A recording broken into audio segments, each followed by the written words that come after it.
Sanhedrin Daf Kof Amud Aleph, 3 lines from the bottom. Tanya Brita says, Rabbi says, when a person measures out for others on whatever he gives to someone else, God will measure exactly like that. Rabbi Yeshua says, one second, how can you say that? If a guy gives a poor person a small handful of food or whatever in this world, Hashem could give him a handful in the next world. Shemaim Bezer Tiken, God's hand is equal to the whole world.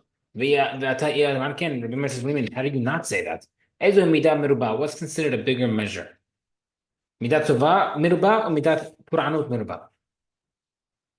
Does a God give more in beneficial things or punishment? I thought you would say midat tova merubah midat puranut. That God's measure of benefits is better than punishment. But midat tova, then by benefits, it says ve'etzav shehakim imav v'lateh shemayim patach v'yimter alehem min ha'le'echol. It says God opened the skies. And regarding punishment, it says the windows opened. By Rashi Vishin also says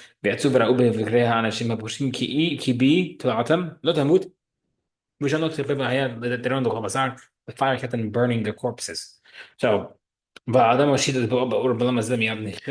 person were to get burnt in this world, he would get consumed by the fire. And the Gemara says, so the fact that he says that in Gehinnom, a person can receive burning that lasts a long time, he doesn't get consumed, God gives the capacity to receive extra punishment. So too, Hashem gives the capacity for tzaddikim to receive their reward.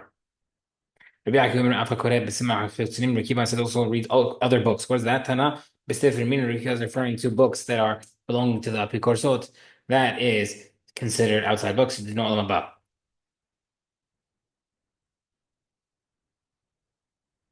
B'Sefer Ben Sira Nami. Rabbi Akiva says no. It's referring to B'Sefer Ben Sira Nami Asun Mikre. It was a book written by Ben Sira that has a lot of. It might have been the son of Yirmiyahu Navi. He wrote a book that's very, very controversial. And we spoke about it previously. We're never going into detail. But yeah, my time. Why can't we read Ben Sira's book? Even Mishum if you want to think, because it wrote Lo tintosh yildana me'udne. Don't take away a fish from its gills. Lo lezla mashke lahavla, because the skin might ruin it. The skin will get ruined. Ella tzliyate, in order to roast it with its skin on the fire. Be'echol be'etaratin geritzim, and eat it with bread. Right? What's the problem with that? If you're saying that it's the pashut shot that you shouldn't do that, but Torah also says don't destroy the trees because you can destroy the roots. So we also already have that concept. If you are objecting to the fact that maybe you learn from there that concept that that or is teaching you proper behavior, that's teaching you that a person should be with his wife naturally, not unnaturally. So what's the problem? Okay, so maybe because it says active, bat la'avia mamtmele shavel, a daughter to the father is a false treasure. Why? He's worried about her at nighttime. He's afraid while she's young she'll get seduced. Maybe she gets older, she'll behave with promiscuously. Maybe when she gets older, he worries he's not going to get married. And he says, when she gets married, maybe she won't have children. When she gets older, maybe she'll get into sorcery, which they used to do back then. So if that's the reason, Hamim also said a similar concept. The world cannot exist without males and females. Fortunate is those who have children that are boys, or the people who have females. So we already say that same things have been Ben Sira said. We still don't see the big problem with Ben Sira's book. So it's okay. I love maybe because it says maybe because don't allow your heart to get sad, because sadness kills many men. Also, Shlomo said, if a person has anxiety in his heart, let him talk or let him squash it. One says he should uproot it, stop thinking about it. Other people say, no, you should talk to others to alleviate your anxiety. We see from here that this is a concept of therapy. So that can't be the proof from Ben Sira that is a problem. There's nothing wrong with that. It's a different part. Don't bring too many friends into your house. Rabbi says it. Then the Rabbi says, with the person shouldn't have too many friends in the house. Because if you have too many friends in the house, you'll have problems and fights. So, maybe because it says, Zaldekan Kurtiman. It says in his book, a thin bearded man is very wise. A thick bearded man is foolish. A person who blows into his mug is not thirsty because otherwise he'd be drinking it faster.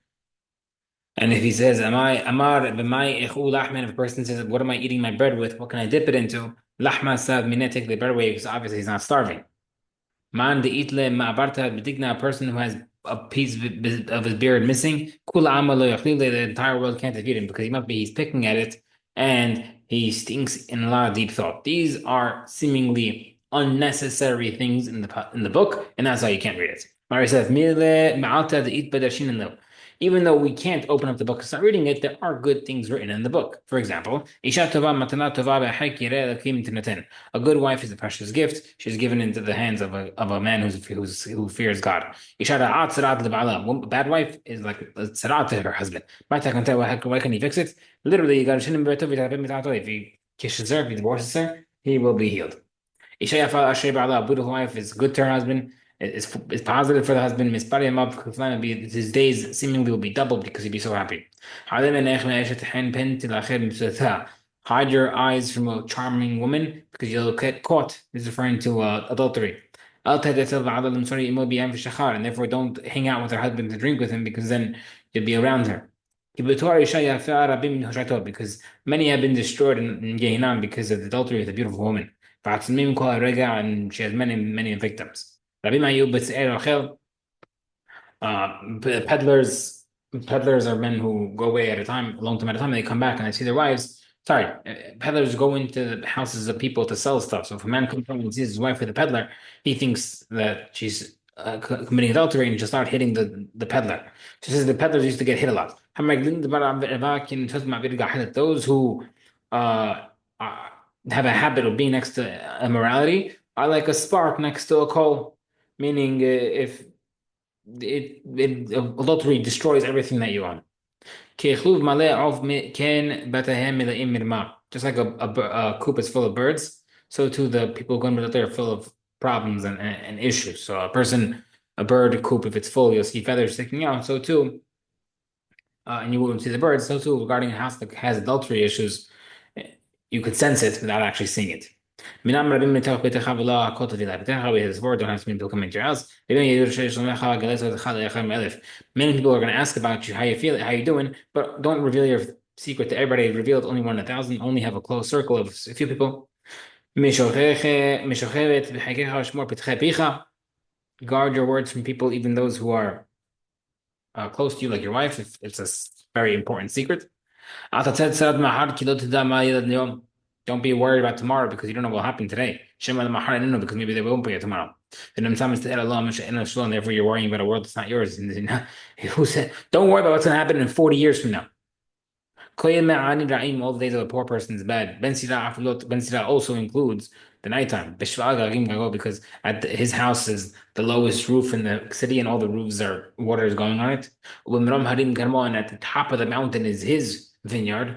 And therefore rain from his other people's roofs go onto his roof. And all his vineyard soil is being blown onto the vineyards on the more expensive vineyards below. סימן זה רב משל שיהיה חנין הטוב והיה נאיב וחנן מלאכים והשוד מחסר. אמר רבי ידרע הרב, מה זה ציל תלמי עניים רעים? What does it mean that all the days of the poor person is bad? Elu Baal Talmud is referring to people who are learning Gemara because they have to work hard every day.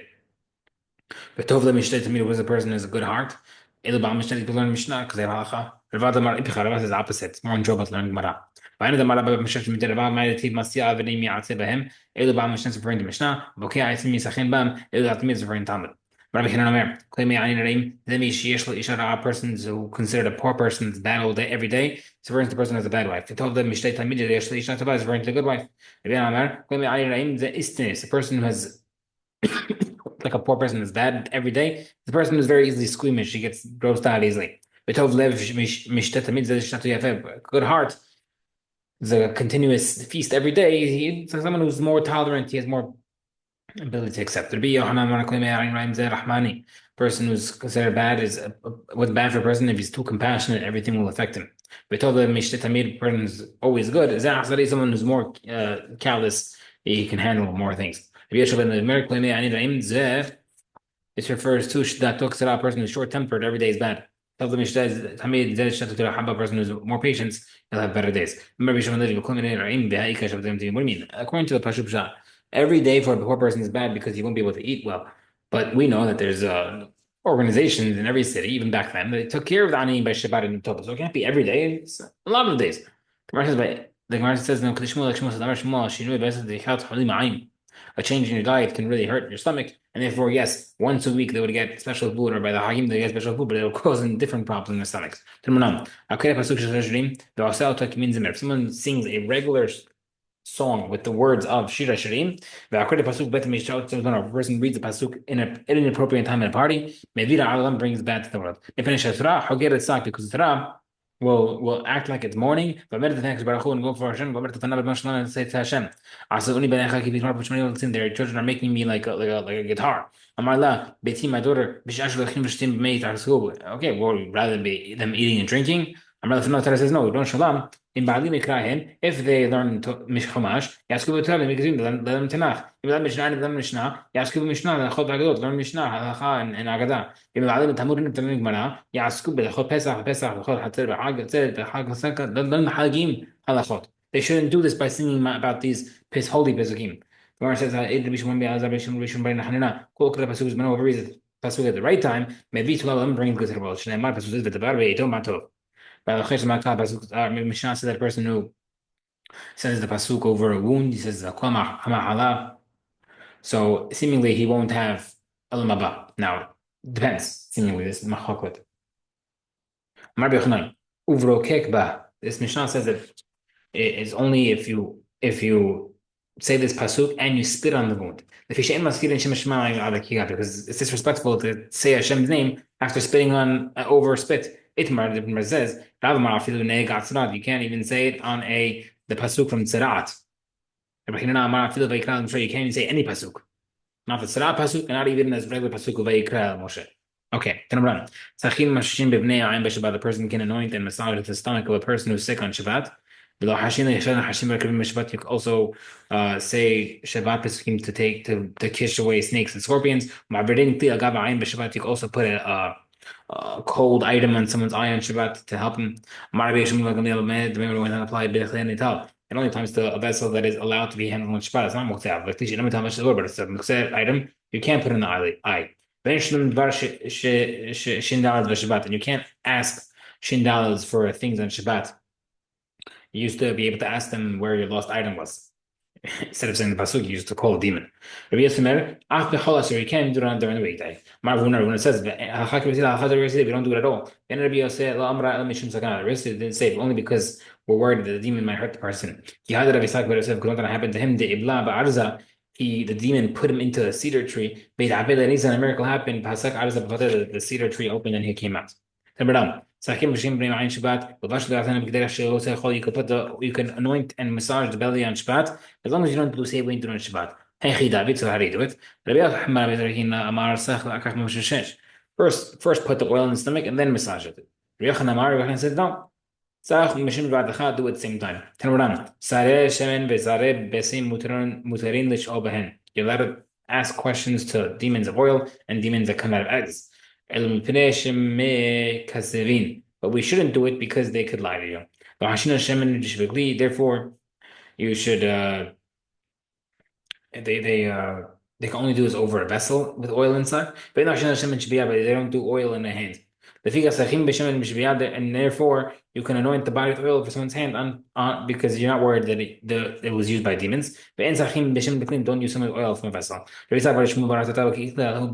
to an innkeeper. They brought him oil in a vessel. And he put it on himself. He had face is full of boils. He went outside the market. The woman who saw him, who was familiar with this, Amra, she said, Zika the Hamat I see the spirit of this demon Hamat on your face. After the she's swimming for him and he was healed.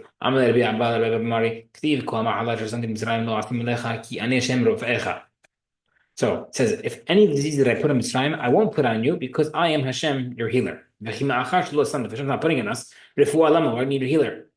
I'm not going to put it on you because I'm your healer. What does that mean? How does that make sense? No. Pasuk explains itself. If you listen to Hashem, listen to Hashem, then your person will not get diseased. But if he doesn't listen, Asim, then Hashem will put it on that person. And even so, Hashem will heal him. Rabbi Elazar got sick. They came to visit him. He told him, there's a great anger in the world because he was suffering a lot. The students started to cry. Rabbi Akiva started laughing. And Mordechai told him, why are you laughing? Why are you crying? Mordechai said, the Sefer Torah, a rabbi is in pain, and we're not gonna cry. He said, that's why I'm laughing. And whenever I see my rabbi, I never saw his wine spoil. And his flax never got rotten. I never saw his oil spoil or his honey spoil. Maybe Hashem gave him his reward in this world, my rabbi. Now I see him suffering, I'm happy for him because I know he'll get his true reward in the next world. His rabbi told him, you suspect me of being a Rasha, that God's going to give me my reward in this world? And he said, no, you taught us, Rabbi. A person, every person sins in one shape, way, or form, and therefore, you never know. And you taught me that, and therefore I'm happy to see that in a good way, that even though you're suffering now, I know that means that your true reward will come in the next world. Amen.